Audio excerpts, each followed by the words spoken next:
Assalamualaikum warahmatullahi wabarakatuh.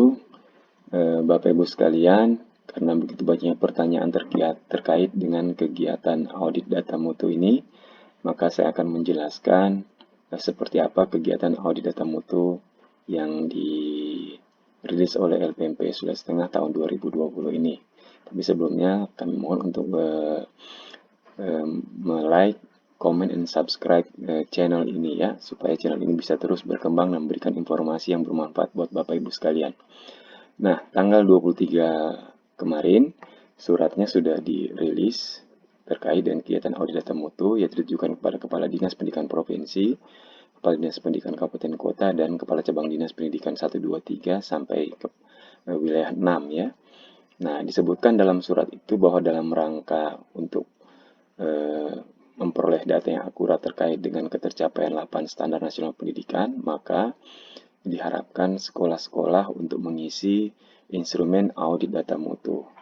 Nah, kegiatan audit data mutu ini adalah sebenarnya sudah kami mulai sekitar bulan Maret 2020. Nah, rilisnya baru sekarang karena begitu banyak prosesnya, yaitu terkait dengan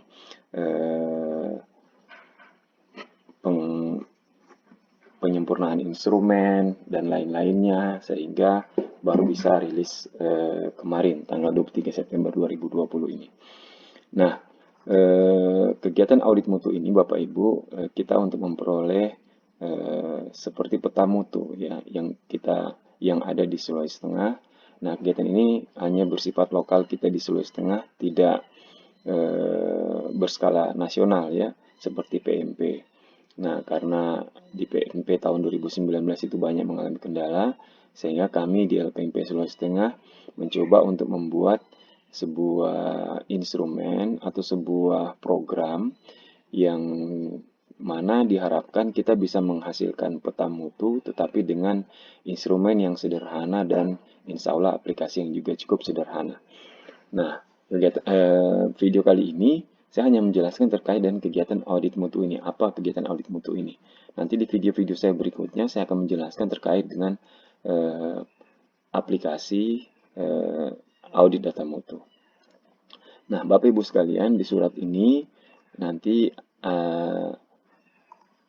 Bapak Ibu nanti akan ada lampirannya. Pertama adalah petunjuk pengisian instrumen, yang kedua alur kegiatan audit data mutu, yang ketiga adalah instrumen audit data mutu versi cetak ya. Nah, Bapak Ibu, yang poin 1, 2 ini ada dalam lampiran surat, tetapi poin 3 ini adalah nanti akan kami berikan file tersendiri instrumennya ya, karena jika dilampirkan di sini juga sangat besar nanti filenya, sehingga kami lampirkan dalam sebuah file Word tersendiri. Nah, saya jelaskan, ini panduannya Bapak Ibu. Panduannya, pertama, setelah sekolah mendapatkan surat ini, sekolah mencetak instrumen audit data mutu ini dalam bentuk versi cetak dulu ya. Jadi sekolah mencetak instrumennya, nanti di mana mendapatkan instrumennya, selain di WA, Bapak Ibu juga bisa mendapatkan di link pemetaan.siprodi.com. Di sana nanti ada menu unduh ya, untuk mengunduh. Nanti silakan diunduh di sana. Nanti juga di video saya berikutnya saya akan jelaskan.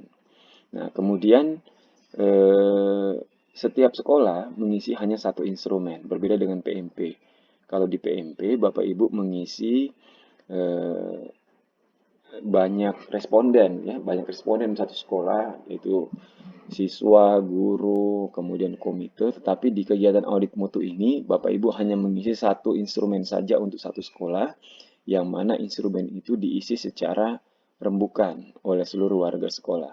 Syukur-syukur kalau pengawas juga terlibat dalam pengisian instrumen ini ya.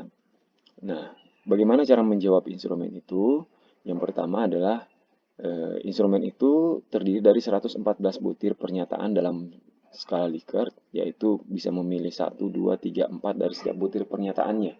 Dan setiap butir pernyataan itu wajib untuk diisi Bapak Ibu. Nah, kemudian kapan sekolah memilih 4? Jika kegiatan terlaksana dan bukti fisik yang tersedia antara 81 sampai 100. Kapan memilih 3? Jika kegiatan terlaksana dan bukti fisik tersedia 61 sampai 80. Memilih 2 yaitu kegiatan terlaksana dan bukti fisik yang tersedia 41 sampai 60%, dan memilih satu jika kegiatan belum terlaksana atau terlaksana dengan bukti fisik yang kurang dari 41%.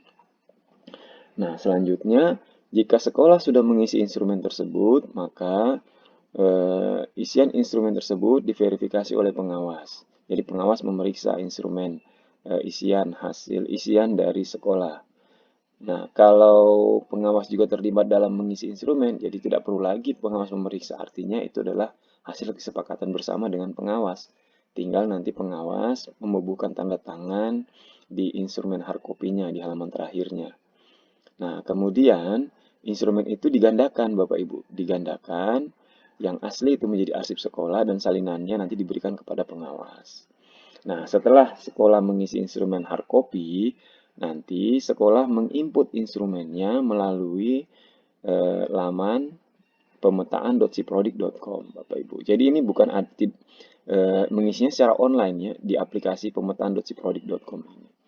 Nah, kemudian masalah aplikasinya juga sebentar akan saya jelaskan. Kemudian ini Bapak Ibu ada alurnya nih.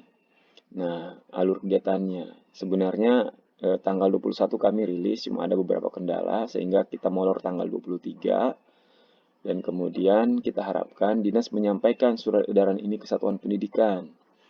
Nah, insya Allah mudah-mudahan tanggal 24 sudah bisa dinas menyampaikannya ke satuan pendidikan. Baik dalam bentuk surat edaran lagi dengan melampirkan surat ini atau dengan menyebarkan saja surat ini itu tidak cukup.